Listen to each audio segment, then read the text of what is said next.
یک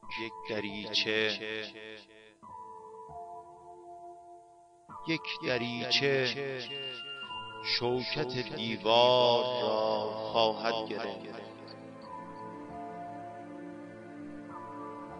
چشم زخمی لشکری بسیار را خواهد گرفت.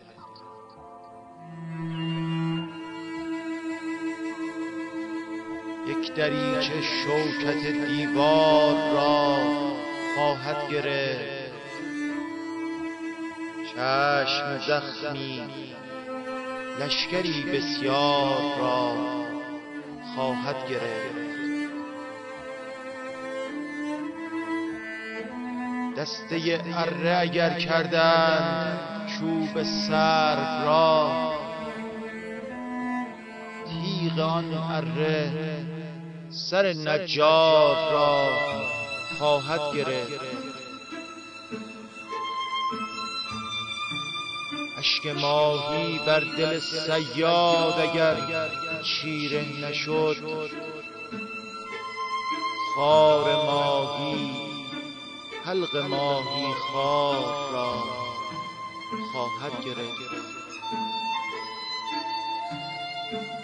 دل ردای شرم را از دوش من خواهد کشید. چشمهایت فرصت انکار را خواهد گرفت. می تلف شد در خزان داربست، می تلف شد در خزان داربست، اما بهار پیچک خانه گلوی دار را خواهد گرفت. پیچک خانه گلوی دار را خواهد گرفت.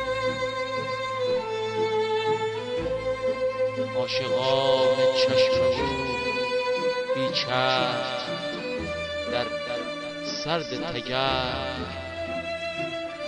بحث گرم زندگی دارند.